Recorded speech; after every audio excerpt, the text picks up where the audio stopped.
வடக்கில் அவன் அறிவு வளர்ச்சிக்கு அறிவு நீட்சிக்கு போராடுறான். இவன் நடிகனோட படத்துக்கு பட ரிலீஸுக்கு முட்டிக்கால் போட்டுட்டு மண்சோறு திங்கிறான். இவனுக்கெல்லாம் சோறு போடுறதே தப்புன்ற நான். ஒரே ஒரு பொண்ணு அனிதா செத்தோன்னு ஓடி போய் ஒரு நீலி கண்ணீர் வடித்தாரா இல்லை அந்த ஆனந்த கண்ணீர் வடித்தாரா? இன்றைக்கி இருக்கிற நடிகர், இன்றைக்கி இருக்க முதலமைச்சர் விஜய், அன்றைக்கி நடிகர் விஜய், இன்றைக்கி ஜோசப் விஜய், அன்றைக்கி நடிகர் விஜய். அன்றைக்கி எதுக்கு ஓடி போய் எல்லாம் பண்ணிவிட்டு ஆறுதல் சொல்லிட்டு ஓடி வந்தார்? நீட்டை ஒரு சப்ஜெக்ட் தெரியுமா? அவங்க கட்சிக்காரங்க எல்லாம் ஒரு அமைச்சர் வந்து சொல்கிறார், இது நீங்கள் போராடுறது தேவையில்லாமல் போராடுறீங்க, நீட்டு வேண்டாம். நாங்கள் யாரும் போராடல. முன்னாள் ஆளுங்கட்சியில் இருந்த துணை முதலமைச்சராக இருந்த உதயநிதி ஸ்டாலின். இப்போ நான் உங்களை ஒன்று கேட்குறேன், விளக்கத்தை அப்புறமா சொல்கிறேன், சப்ஜெக்டுக்கு வரேன். இப்போ ஒரு அமைச்சர் வந்து தேவையில்லாமல் ஏன்பா இங்கே போராடுறேன்னு கேட்குறாரு. உதயநிதி ஸ்டாலின் அமைச்சராக இருக்கும்போது தான் மந்திரி சபையே வந்து ரோட்டில் உட்காந்து போராடுது. அந்த மந்திரி சபைக்கு இருக்க அக்கறை இந்த மந்திரி சபைக்கு இருக்கா? இவங்க ஆட்சியாளர், இவங்க பிஜேபியோட எடுபடி மாதிரி. இவங்க நீட்டுக்கு ஆதரவாளர்கள். ஒரு இன்ஸ்டியூட் நடத்துகிறான், வசதி உள்ளவன்லாம் அதில் பணம் கட்டி படிக்கிறான். கொஸ்டின் பேப்பர் லீக் ஆகுதுன்னா லீக் பண்ணுறவனுக்கு ஒரு இன்ஸ்டியூட்டுக்காரன் 50 லட்ச ரூபா பணம் கொடுத்துருவான். கொஸ்டின் 2 நாளைக்கு முன்னால் வாங்கிடுவான்.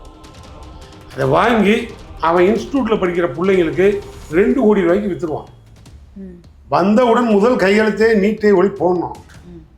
நாங்கள் தானே சொன்னோம், இல்லைன்னு சொல்லி வந்தோம்.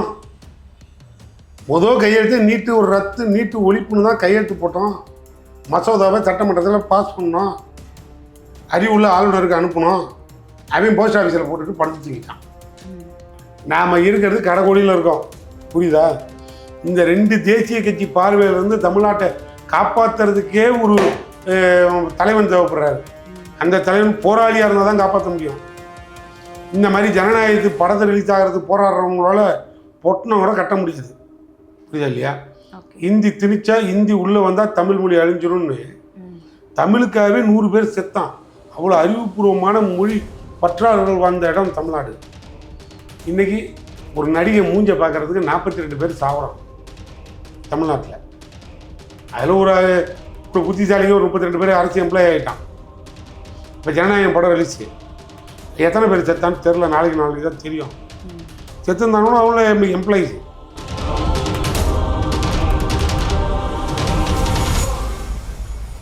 ஃபோர்த் எஸ்டேட் தமிழ் நேயர்களுக்கு வணக்கம். இன்றைய நேர்காணலில் நம்மோடு இணைந்திருக்கிறார் திமுகவின் செய்தி தொடர்பாளர் திரு சூர்யா வெற்றிகொண்டான் அவர்கள். வணக்கம் சார். வணக்கம் மேடம். சார், இப்போ டெல்லியை பொறுத்தவரை கடந்த ஜூன் 20ஆம் தேதியிலிருந்து காக்ரோச் ஜனதா பார்ட்டியினர் தொடர் போராட்டத்தை நடத்திட்டு வராங்க. இப்போ டெல்லி அரசு வந்து அவங்களுக்கு எதிராக தடியடி நடத்தினாலும் இன்னமும் களத்துல தான் இருக்காங்க. இப்போ தமிழ்நாட்டை பொறுத்தவரை அங்கங்கே போராட்ட களத்தை தான் நம்ம பார்க்க முடியுது. ஆனால் ஜனநாயகன் படம் வந்து ரிலீஸ் ஆன பிறகு எல்லா இளைஞர்களும் அங்கே தான் வந்து குவிந்திருக்கிறாங்க. இப்போ நம்ம முன்னாடிலாம் பார்த்தோம் அப்படின்னா தெற்குல முக்கியமாக தமிழ்நாட்டில் தான் இளைஞர்கள் எல்லாமே வந்து போராட்ட களத்தில் நிற்பாங்க, ஏதாவது ஒரு முழக்கத்தை எடுத்து போராடுவாங்க. வடக்கில் பார்த்தோம் அப்படின்னா ஏதாவது ஒரு கேளிக்கை கூத்துகளில் தான் இருப்பாங்க அப்படின்னு சொல்லப்பட்டது. ஆனால் இப்போ வந்து இதற்கு மாறாக நடக்குது. இப்போ வடக்கில் பார்த்தா போராட்டம் பண்ணிட்டு இருக்காங்க, இங்கே பார்த்தா நம்ம வந்து படங்களில் கவனம் செலுத்திட்டு இருக்கோம். இது மாறுபட்டதற்கான காரணம் என்னவா இருக்குன்னு நினைக்கிறீங்க?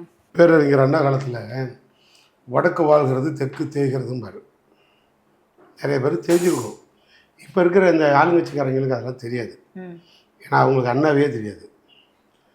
அண்ணா பெரியாரெலாம் அட்டப்படத்தில் தான் பார்த்துருப்பாங்க, அவங்களுக்கு தெரிய வாய்ப்பு இல்லை.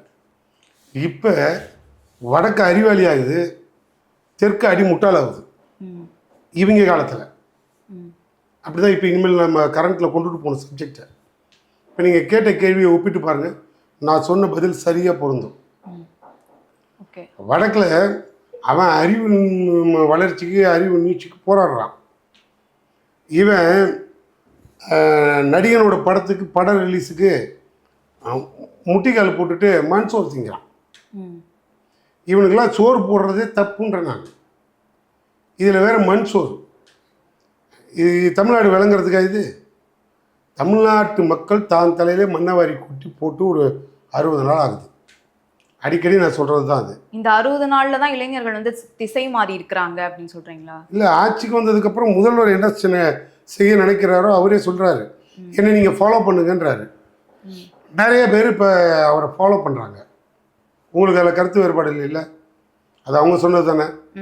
அவரே சொல்கிறார், எங்கே எது நடந்தாலும் அது நம்முடையதாக இருக்கணும்னு சொல்லியிருக்காரு.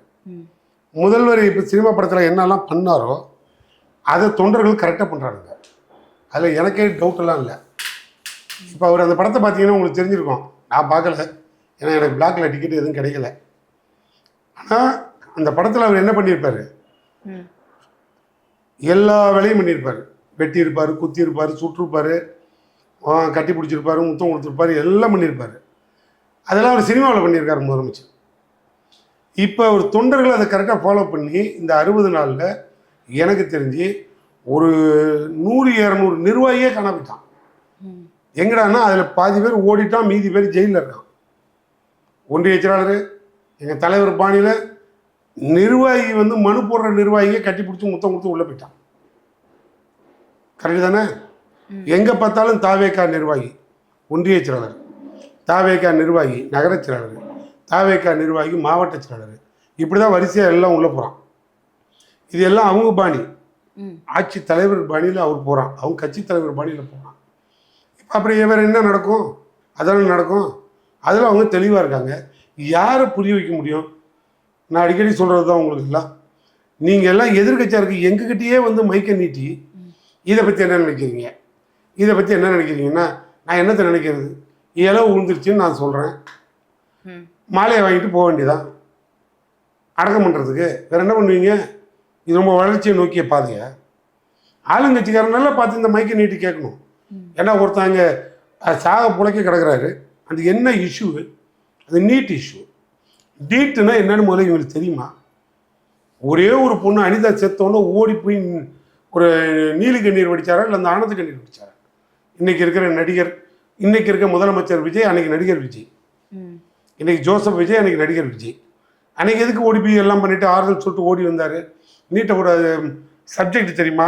அவங்க கட்சிக்காரங்க எல்லாம் ஒரு அமைச்சர் வந்து சொல்கிறார், இது நீங்கள் போராடுறது தேவையில்லாமல் போராடுறீங்க, நீட்டு வேண்டாம், நாங்கள் யாரும் போராடல. நல்லா கேட்டுக்கோங்க, நீட் அங்கே வேண்டாம்னு போராடல. நாடாளுமன்றத்துல நமக்கான உறுப்பினர்கள் அதிக அளவுல இருக்கும்போது தான் நம்ம நீட்டை வந்து தடை பண்ண முடியும், ஏதாவது வந்து அது தொடர்பா எடுக்க முடியும் நடவடிக்கை. இங்க போராடினா அதுக்கு என்ன பிரயோஜனம், என்ன பயன் அப்படின்னு அவர் கேட்கிறாரு. இப்போ உங்களுக்கு புரிஞ்சிருச்சா நான் சொன்னது? அமைச்சருக்கும் நீட்டை பற்றி அடிப்படை அறிவு இல்லை, முதலமைச்சருக்கு அதை தாண்டி அறிவு இல்லை. இருந்தால் அவங்க அமைச்சரவை இந்த மாதிரி பதில் பேசுவாங்களா? இப்போ நீட்டை வந்து அங்கே போய் இப்போ ரத்து பண்ணுறதுக்காக போராடுறான். ரத்து பண்ணுறதுக்கு போராடல மேடம், நிர்வாகம் தப்பாக வழிநடத்திருக்கீங்க. நீட்டு தேர்வில் கொஸ்டின் பேப்பர் கசிவுங்கிறான். அட்வான்ஸாக கொஸ்டின் பேப்பர் 150 முறை கொஸ்டின் பேப்பர் லீக் ஆகிருக்கு. ஒரு கொஸ்டின் பேப்பரை கூட உன்னால் நீட் எக்ஸாமே உன்னால் சரியாக நடத்துதல்னா உனக்கு இருக்கே மந்திரி பதவின்றான். நம்ம எல்லாம் இங்கே கேட்டு கத்திக்கிட்டு இருந்தோம். இந்த நீட் இஷ்யூ இது வரைக்கும் உயிரோடு இருக்கிறதுக்கு யார் காரணம்? யார் காரணம்? முன்னாள் ஆளுங்கட்சியில் இருந்த துணை முதலமைச்சராக இருந்த உதயநிதி ஸ்டாலின் காரணம். இப்போ நான் உங்களை ஒன்று கேட்குறேன், விளக்கத்தை அப்புறமா சொல்கிறேன், சப்ஜெக்டுக்கு வரேன். இப்போ ஒரு அமைச்சர் வந்து தேவையில்லாமல் ஏன்பா அங்கே போராடுறேன்னு கேட்குறாரு. உதயநிதி ஸ்டாலின் அமைச்சராக இருக்கும்போது தான் மந்திரி சபையே வந்து ரோட்டில் உட்காந்து போராடுது. அந்த மந்திரி சபைக்கு இருக்க அக்கறை இந்த மந்திரி சபைக்கு இருக்கா? இவங்க ஆட்சியாளர், இவங்க பிஜேபியோட எடுபடி மாதிரி, இவங்க நீட்டுக்கு ஆதரவாளர் இருக்கணும். இப்போ அங்கே என்ன புரிதல்? நீட்டு கொஸ்டின் பேப்பர் லீக் ஆயிடுச்சா? லீக் ஆகிறதுனால என்ன பாதிப்பு? நீட்டை அவன் ரத்து பண்ண சொல்லலை, நானும் ஒத்துக்கிறேன். ஆனால் கொஸ்டின் பேப்பர் லீக் ஆனது நிர்வாக சீர்கேடுன்றான். மந்திரியை ராஜினாமா பண்ண சொல்லு, இல்லையா நீட்டை ஒட்டுமொத்தமாக கேன்சல் பண்ணுன்றான். ஆனால் 2 சப்ஜெக்டில் ஒன்று புரிஞ்சுக்கணும். ஒரு இன்ஸ்டியூட் நடத்துகிறான், வசதி உள்ளவன்லாம் அதில் பணம் கட்டி படிக்கிறான். கொஸ்டின் பேப்பர் லீக் ஆகுதுன்னா லீக் பண்ணுறவனுக்கு ஒரு இன்ஸ்டியூட்டுக்காரன் 50 லட்ச ரூபா பணம் கொடுத்துருவான். கொஸ்டின் 2 நாளைக்கு முன்னால் வாங்கிடுவான். அதை வாங்கி அவன் இன்ஸ்டியூட்டில் படிக்கிற பிள்ளைங்களுக்கு 2 கோடி ரூபாய்க்கு விற்றுருவான். இது எல்லாம் டாப் ரேங்கில் ஓடிடும். நீ உன் பிள்ளை என் பிள்ளை என்ன பண்ணோம்? இப்போ யோசிச்சு பாருங்க, இது தமிழ்நாட்டுக்கு ஆபத்து இருக்கா இல்லையா? ஆந்திராவுக்கு ஆபத்து இருக்கா? கேரளாவுக்கு ஆபத்து இருக்கா? இது வந்து ஒன்லி டெல்லி பிரச்சனையா? இப்போ உங்களுக்கு புரியுதா? யாருக்கு நஷ்டம்? இப்போ அந்த பணக்காரங்க உள்ள அவன்கிட்ட படிச்சுட்டு பணத்தை வாங்கிட்டு பரீட்சை எழுதி அவன் போயிட்டான். காரணம் நீட்டில் பாஸ் பண்ணிட்டு போயிட்டானா ஃபஸ்ட் ரேங்கில் மெரிட்டில் ஓடிடுவான். இவன் பாதி வாங்கி பாதிக்கு பாதி பாஸ் பண்ணுறவன் இங்கே ஒரு 20 லட்சம் 30 லட்சம் ஒயிட்டில் லஞ்சம் கொடுத்துட்டு சேர்ந்துக்கிறான். பாதி பேர் மெரிட்டை தாண்ட முடியாமல் லெவல் இருந்தும் மார்க் இருந்தும் படிச்சிருந்தும் கஷ்டப்பட்டு முடியாமல் இங்கே சூசைட் பண்ணிக்கிறான். அதிக மரணம் எங்கள் தமிழ்நாட்டில். அப்போ இதோட பார்ட்டிசிபேஷனில் பங்கு யாருக்கு அதிகமாக இருக்கணும்? யாருக்கு அதிகமாக இருக்கணும்? இப்போ நீங்கள் தமிழ்நாட்டுக்காரங்க தானே இருக்கணும். இப்போ ஆளுங்கட்சியை எதிர்த்து கேள்வி கேட்க சொல்றீங்க. ஆனா அவங்க வந்து ஆளுங்கட்சியாக மாறின பிறகு, அதாவது 2 மாதங்கள் தான் ஆகுது. அதற்கு முன்பாக ஆளுங்கட்சியா இருந்தது திமுக. திரு உதயநிதி ஸ்டாலின் அவர்கள் என்ன சொன்னார்னா, நாங்கள் வந்து ஆட்சிக்கு வந்த உடனே 7 மாதத்திற்குள்ளாக நீட் தேர்வு வந்து ரத்து பண்ணுவோம் அப்படின்னு வாக்குறுதி கொடுத்தாரு. அதன் பிறகு எந்த ஒரு நடவடிக்கையும் எடுக்கல. அப்போ நாங்கள் வந்து எதிர்கட்சியா இப்போ இருக்கக்கூடிய திமுகவை நோக்கி தானே கேள்வி எழுப்போம். இந்த 5 வருஷம் நீங்க வந்து என்ன பண்ணீங்க? இங்க வந்து வடக்குல இவ்வளோ பெரிய போராட்டம் நடக்குது இல்லை அப்படின்னு. நல்ல கேள்விதான் மேடம். 6 மாதம் கழிச்சு எல்லாம் சரி பண்ணுறேன்னு நாங்கள் சொல்லவே இல்லை. இல்லை, உதயநிதி ஸ்டாலின் அவர்கள் அப்போது அதை தாண்டி நான் சொல்கிறேன், நீங்கள் மறந்துட்டீங்க. வந்தவுடன் முதல் கையெழுத்தே நீட்டை ஒளி போடணும். நாங்கள் தானே சொன்னோம், இல்லைன்னு சொல்லி வந்தோம். முதல் கையெழுத்தே நீட்டு ஒரு ரத்து, நீட்டு ஒழிப்புன்னு தான் கையெழுத்து போட்டோம். மசோதாவை சட்டமன்றத்தில் பாஸ் பண்ணோம். அறிவுள்ள ஆளுநருக்கு அனுப்பணும். அவன் போஸ்ட் ஆஃபீஸில் போட்டுட்டு படுத்து தூக்கிட்டான். அதுக்கு எங்களுக்கு சம்மந்தம் இருக்கா? கொடுத்த வாக்கு மாதிரி நீட்டை அடியோடு ரத்துன்னு சொல்லிட்டு மசோதாவில் கையெழுத்து போட்டு படுத்துட்டோம். நாங்கள் அதெல்லாம் மாற்றி எல்லாம் பேசலை. நடக்கலை, ஆளுநர்கிட்ட போயிடுச்சு. இனிமேல் அந்த மசோதா பாஸ் ஆன மசோதா காணான்னு சொல்லி ஆளுங்க சேர்ந்த உதயநிதி ஸ்டாலின் நர்ரோட்டில் வந்து உட்கார்ந்துருந்தாரா இல்லையா? உண்ணாவிரதம் அறப்போட்டோமோ ஆர்ப்பாட்டமோ பண்ணார்ல. அப்போ நீட்டுக்கு நாங்கள் வந்து எதிரியா?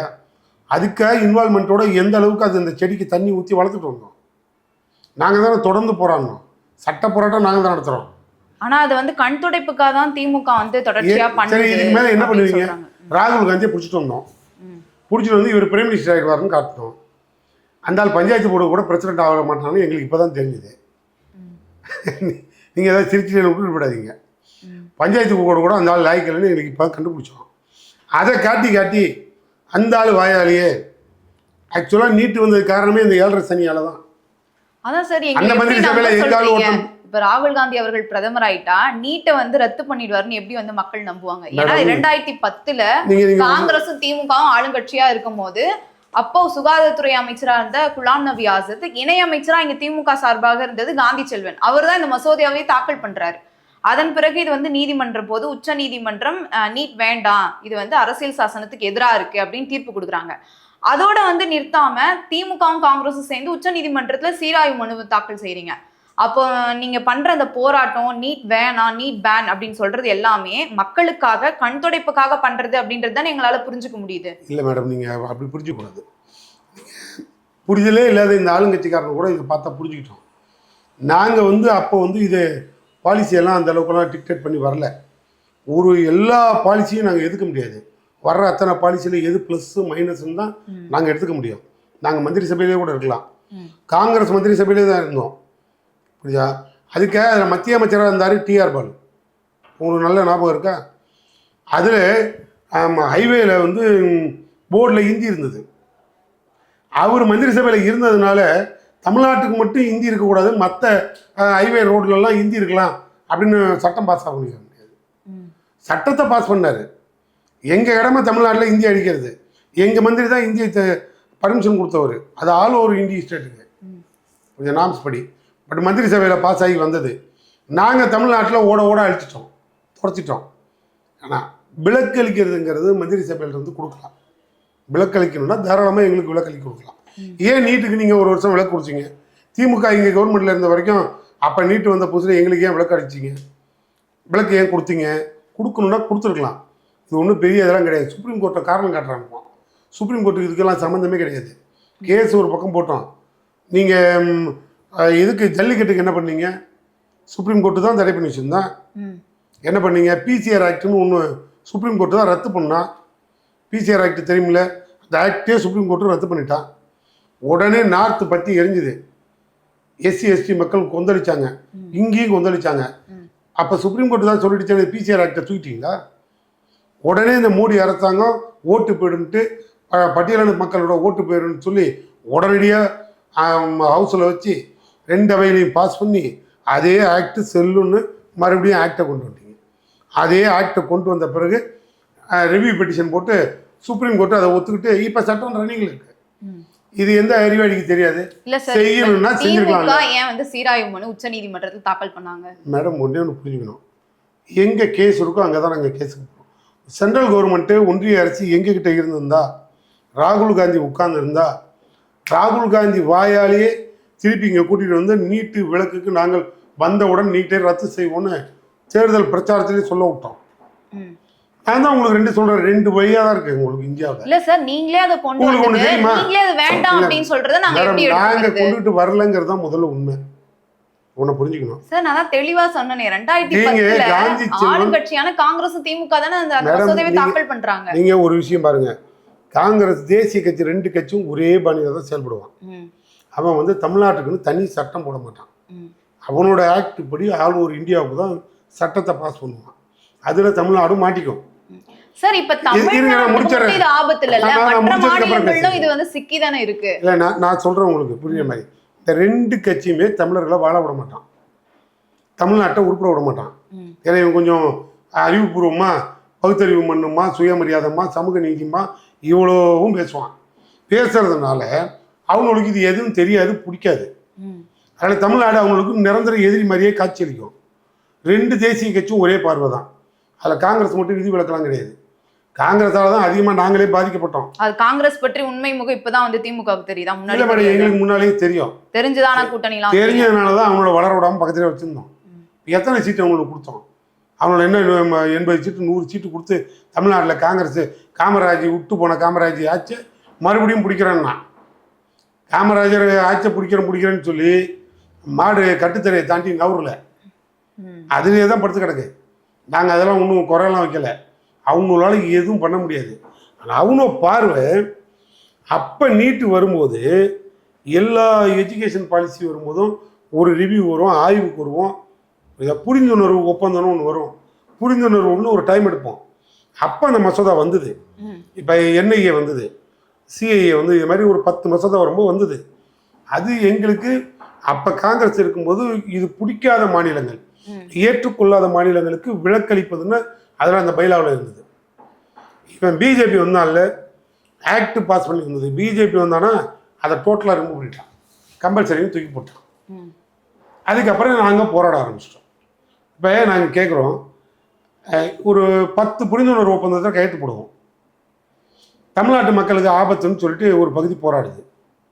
அந்த திட்டத்தை வாபஸ் வாங்கிட்டோம். நீங்கள் என்ன சொல்கிறீங்க, நீ தனியாக கையெழுத்து போட்டேங்கிறீங்க. கையெழுத்தை நான் எதுக்கு தெரியுமா போட்டேன்?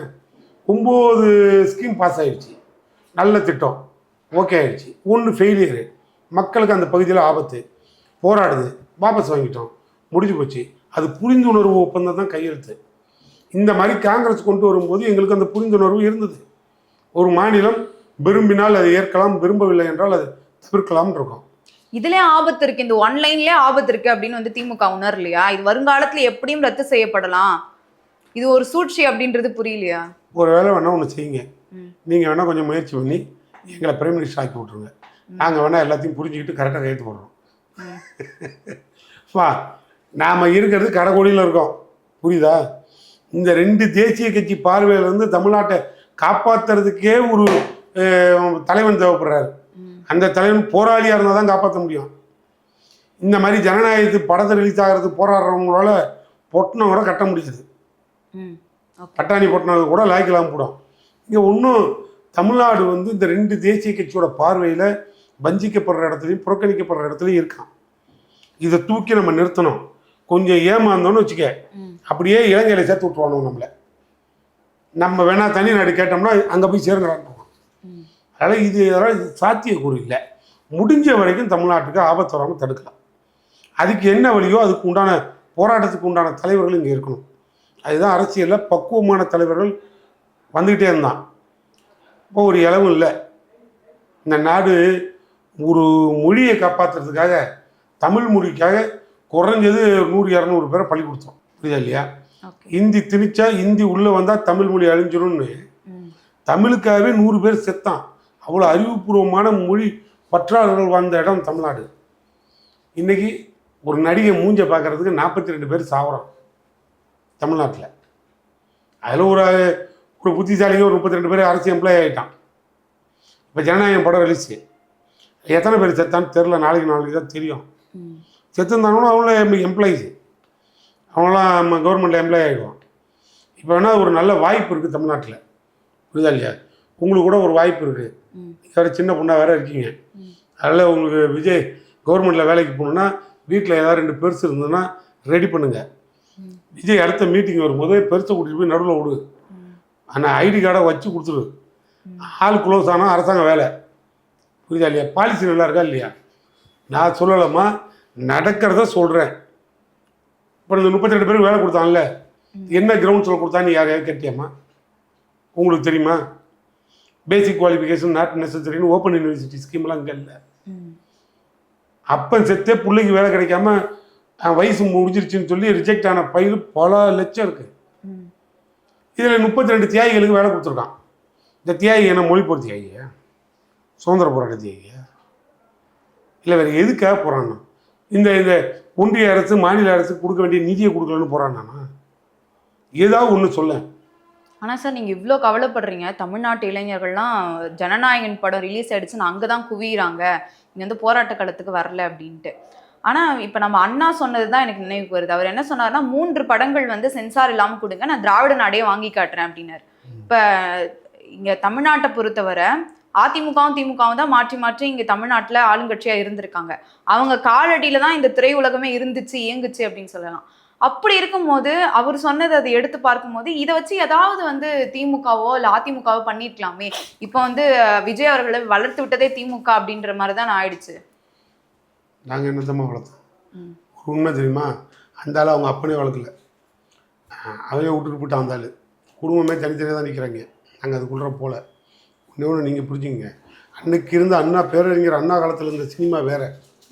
அவர் 3 படம் ரிலீஸ் பண்ணால் தமிழ்நாட்டோட சுச்சுவேஷனை மாற்றுவோம், அறிவு களஞ்சியமாக ஆக்குவோன்னு சொன்னார்னா, அந்த படத்தை பார்த்துட்டு அவன் குடும்பப்பற்று இருந்தது, புரியுதா, மொழிப்பற்று இருந்தது, இனப்பற்று இருந்தது, அந்த மாதிரியான படங்கள் நம்ம தயாரிச்சிருக்கலாமேன்றது தான் என்னோட தேசப்பற்று இருந்தது. இவ்வளவும் ஒரு படத்துக்குள்ள வந்துடும். அண்ணா கதை வசனத்தில் வந்துடும், கலைஞர் கதை வசனத்தில் வந்துடும். இந்த முதலமைச்சர் விஜய் இருக்காரு, அவங்க அப்பாருக்கே கதை திரைக்கதை வசனம் எழுதி கொடுத்தது எங்கள் தலைவர் கலைஞர் தான், எஸ்.ஏ. சந்திரசேகருக்கு. இது எல்லாமே அதுக்குள்ள வந்துடும். வந்ததுனால நாடு உருப்பிட்டுச்சு. சினிமாவால் ஒரு தலைவன் வரலாம். இப்போ எம்ஜிஆரால் ஒரு ஒரு பல பகுதியில் பல சமூகங்கள் வளர்ந்து வந்தது, அவர் நடிப்பிலே வளர்ந்து வந்தது, அதெல்லாம் மாற்றம் இல்லை. ஆனால் இன்னைக்கு நடிகர் விஜயால் என்ன வந்தது? கலாச்சார சீரழிவு வந்தது, புரியுதா உங்களுக்கு? ஒரு பொண்ணு வெளியில் வந்து ஓப்பனாக என்ன வந்த பொண்ணு பேசினான், நான் என் தலைவன் தான், இந்த தலைவனுக்கு நான் தங்கச்சியாக இருப்பேன்னு சொல்லி தான் மகிழ்ச்சி, அக்காவாக இருப்பேன்னு சொன்னால் மகிழ்ச்சி, அம்மாவாக இருப்பேன், தங்கச்சியாக இருப்பேன், அண்ணனாக இருப்பேன், எது வேணும்னு சொல்லுவேன். தேவைப்பட்டால் என் தலைவனுக்கு பொண்டாட்டியாக கூட நான் இருப்பேன்னு சொன்னால் கலாச்சாரம் எப்படிமா இருக்கு? சரியா இருக்கா? சினிமா இப்படி தான் போகணுமா? இப்படி தான் ஒரு தலைவனை நாட்டில் தேடுவீங்களா? செருப்பால் அடிக்க மாட்டான். இப்படி ஏதாவது நடக்கலாமா? அந்த அளவு மோசமாக்கிட்டு. காரணமே இந்த நடிகர் விஜய் தான். இன்னைக்கு முதலமைச்சர் ஆனோன்னு புக்தி வந்துருச்சு, சக்தி வந்துருச்சு சொல்லக்கூடாது. என்னைக்கா ஒரு நாள் நாட்டில் இளைஞர்கள், நான் சொல்கிறேன்பா, என் ரசிகர்கள், என் தொண்டர்கள் தண்ணி அடிக்கிறத விடு, சிகரெட் குடிக்கிறத விடுன்னு அந்த ஆள் பேசியிருக்கானா?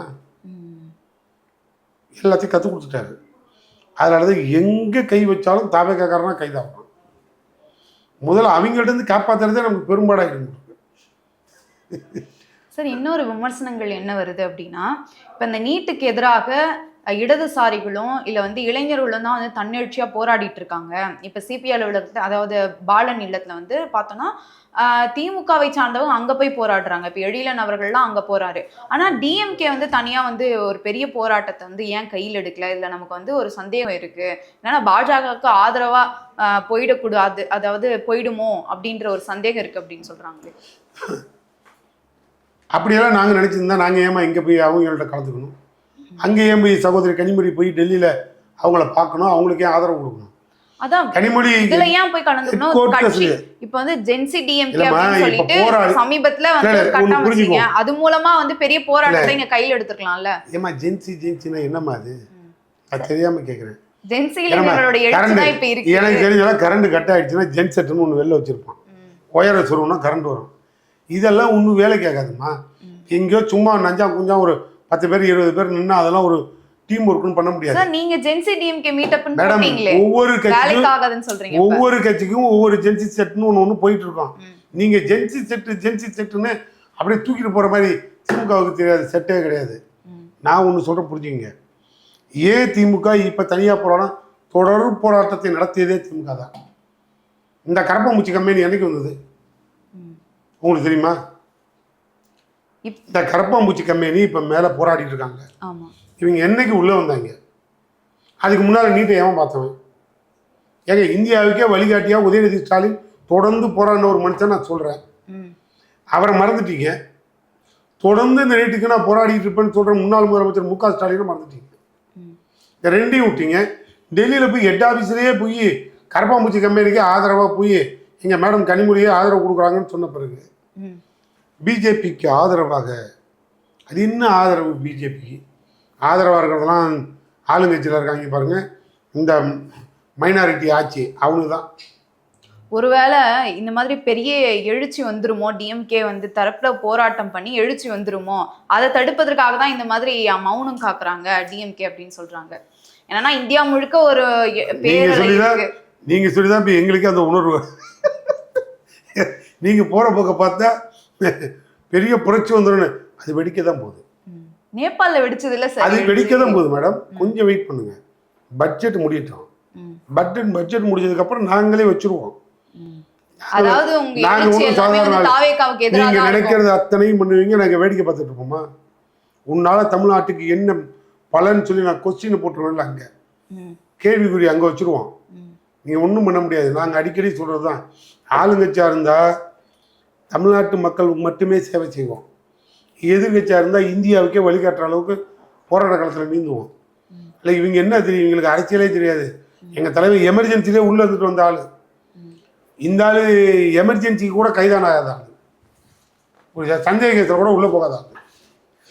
இதை போய் நாங்கள் என்னவோ பெரிய அரசியல் கட்சி முதுமை பெற்ற தலைவர்கள் மாதிரிலாம் பேச முடியாது. இதெல்லாம் வேஸ்ட் பீஸு. கொஞ்சம் வெயிட் பண்ணுங்க. நாங்கள் மேலே கரப்பாம்பூச்சி கம்பெனி முறையாக டெல்லியை உலுக்கிட்டு இருக்காங்க. இப்போ 2 கட்சிக்கும் பயம் வந்திருக்கு. ஒருத்தர் ஆளுங்கட்சி மோடி கேட்டெல்லாம் மூடிட்டு ராணுவத்தை கையில் வச்சுட்டு வேடிக்கை பார்த்துட்டு இருக்காரு. இந்த காங்கிரஸ்னு ஒன்று காணா போடுமோன்னு பயத்தில் ராகுல் காந்தி ஓடி வந்து அவரே கரப்பாம்பூச்சி கம்பெனிக்கு ஆதரவு கொடுத்துட்டு இருக்காரு. நான் கேட்குறேன், இப்போ ராகுல் காந்தி எதுக்கு வந்தார்? சப்போர்ட் பண்ண வந்தார். ஏன் இந்த ராகுல் காந்தி தன்னிச்சல நீட்டை ஏற்று போராடக்கூடாதா? போராடிக்கலாம்ல. இப்ப நீங்க கேட்ட மாதிரி ராகுல் காந்தி பிஜேபிக்கு ஆதரவா, பிரதமர் மோடி அவர்களுடைய வீட்டுக்கு அருகே போராட்டம் பண்ணாரு. இப்ப ராகுல் காந்தி பிஜேபிக்கு ஆதரவா இருக்காரா? இல்ல சார், அவங்க வீட்டுக்கு அருகே போராட்டம் பண்ணாரு. இந்த கேள்வி இப்ப எங்களை கேட்டீங்க. திமுக ஏன் தனியாக போராடவில்லை? ஒருவேளை புரட்சி வந்துவிடும் என்ற பயத்தில் பிஜேபிக்கு ஆதரவாக இருக்கிறீர்களான்னு என்ன கேட்டீங்க. ராகுல் காந்தியை நான் கேட்கிறேன் சார், அவர் போராட்டம் பண்ணி கைதெல்லாம் பண்ணாங்களே சார். அது எதுக்கு தெரியுமா உங்களுக்கு? கரப்பாம்பூச்சி கம்பெனி தான் இனிமேல் 2வது இடத்துல இருக்கு. ராகுல் காந்தி காங்கிரஸை காணாம். காங்கிரஸ் உயிரோடு இருக்குன்னு சொல்லிட்டு போறதுக்காக அந்த ராகுல் காந்தி உள்ள வந்துட்டாரு. விவரம் தெரியாம வந்துட்டாரு. வந்த உடனே அவன் இங்கெல்லாம் ஃபயர் பண்ற மாதிரி வாட்டர் எடுத்து அடிச்சோன்னா அந்த ஆளு பேண்ட் சட்டையை காணான்னு ஓடிட்டான். அந்த ஆளு எங்க நிற்கிறாள், அந்த ஆளு என்னைக்கு போராடி இருக்காரு. அதெல்லாம் வேண்டாம். நான் வந்து காங்கிரஸ் ரத்தம் வர வரைக்கும் அடிச்சிருக்காங்க எதிர்கட்சி தலைவரை. அப்பயும் அவர் களத்துல நின்று போராடி அதுக்கப்புறம் கைதாகி இருக்காரு. சிந்தட்டுங்க, பாவம் பண்ண பாவத்துக்கு பரிகாரம் ஒன்றும் இல்லை. இந்த பாவத்துக்கு யார் காரணம்? காங்கிரஸ் தானே. கொஞ்சம் பரிகாரம் வரட்டும். நாங்கள் அதை பற்றியெல்லாம் யோசிக்கலை. நாங்கள் அதுக்காக குறைச்சும் மதிப்பிடலை. அந்த பாரம்பரியமான குடும்பம் தியாகம் பண்ண குடும்பம் தான். நான் இன்னைக்கு புத்தி தடுமாற்றத்தை பாவத்தை சுமக்க போகுது. எங்களுக்கு அதெல்லாம் ஒன்றும் இல்லைம்மா. இல்லையா? நாங்கள் ஏற்கனவே சுமந்த பாவத்தை இப்போ தான் ரிலீஸ் பண்ணியிருக்கோம். இப்போ தான் ஒரு 5 பாவத்தை ஏற்றி தோல் வச்சுட்டு சுற்றணும். அரசியல் அனாதை கட்சியாக சுற்றிக்கிட்டு இருந்தவங்களுக்கெல்லாம் அடைக்கலம் கொடுத்து எங்கள் ஆளுங்களுக்கே திமுக காரங்களுக்கு நாங்கள் பண்ண பாவத்துக்கு இப்போ நாங்களே தெளிவாக உட்காந்துருக்கோம். அதனால் இப்போ தான் நாங்கள் புண்ணியம் தேடி கரெக்டான இடத்து பொசிஷனுக்கு வந்திருக்கோம். இனிமேல் பண்ண மாட்டோம். அதனால் இப்போ எல்லாம் வெளில போயிருக்கு. நான் எல்லாம் ஒரு ஒரு 10 வருஷமாக லீஸுக்கு எடுத்துருந்தோம். லீஸ் பீரியட் முடிஞ்சு இப்போ தான் போயிருக்காங்க ஒரு 5-6 கட்சி. அவங்க பார்த்துக்குவாங்க. இந்த ஆளுங்கட்சியை பற்றிலாம் நாங்கள் கவலைப்படலம்மா. இதுக்கு நாங்கள் இன்னும் அதிகமாகலாம் ஸ்ட்ரெயின் வேண்டாம். ஏன்னா அது எடப்பாடிகிட்ட விட்டுருக்கோம். இப்போ எடப்பாடிகிட்ட அதை அந்த பேச்சுவார்த்தை நடத்தி கொடுத்துருக்கோம். அவர் பார்த்துக்கிறேன்னு சொல்லியிருக்காரு. எப்படி பார்த்துருக்காருன்னு புரியுதா இல்லையா உனக்கு? எப்படி பார்த்துருக்காரு? எப்படிம்மா நீங்க பார்த்துருக்காரு? தான் சொல்றீங்க, நீங்க தான் சொல்லணும். அவர் கட்சியில் வந்து ஒரு 10 நிர்வாகியை அனுப்பியிருக்காரு. அவனுங்க ஒரு 6 மாதத்தில் கட்சியை கழிச்சிட்டு ஊருக்கு வந்து சேர்ந்துருவாங்க. 2 விஜயபாஸ்கர், வேலுமணி எல்லாம் ஒரு டீமை போட்டு அனுப்பியிருக்காரு. போவாங்க ஒரு 6 மாதத்தில் டிவிகேவை கலைச்சிட்டு திரும்பியும் வந்து சேர்ந்துருவாங்க. ஒன்றும் கவலைப்பட வேணாம். இப்போ தூய சக்தி எத்தனை வருஷத்துக்கு இருக்குன்னு முதல்ல பார்ப்போம். அப்ப தூய சக்தியை வந்து அழிப்பதற்காக தீய சக்தியும் ஒண்ணு இல்லாத கட்சியும் வந்து ஒண்ணு சேர்ந்து அழிக்கிறாங்க அப்படின்னு நீங்க எடுத்துக்கீங்க. எதுக்கு எங்களை இன்னும் தீய சக்திங்க இருக்கீங்க? நீங்க ஏதாவது நீங்க தூய சக்தின்னு சொன்னீங்களா, அதனால தீய சக்தி. ஒருவேளை தூய சக்தின்னு அவங்க தான் சொல்லிட்டு தெரிஞ்சாங்க. அது மட்டுமா சொல்றாங்க? இறை தூதருங்கிறாங்களே, ஏதாவது விளக்கம் இருக்கா உங்கள்கிட்ட? ஆளுங்கட்சிக்காரனை பார்த்து என்னைக்கா ஒரு நாள் கேட்டிருக்கீங்களா? உங்க முதலமைச்சர் இறை தூதருங்கிறாரு, எப்போ திரும்பி போவாருன்னு? ஒருத்தன்ட்ட பதில் கிடைக்காதுமா. நாங்கள் மட்டும்தான் பேசிட்டு தெரிகிறோம். புரியுதா இல்லையா? அதிமுககாரன் பேசுகிறதே இல்லை. மொத்தம் நிர்வாகிகள் அனுப்பிட்டாங்க. நாங்கள் மட்டும்தான் அந்த மக்களுக்காக குரல் கொடுத்துட்டு கத்திட்டு தெரிகிறோம். எதிர்கட்சின்னு வந்ததுனால ஒன்றும் கவலைப்படாதீங்க.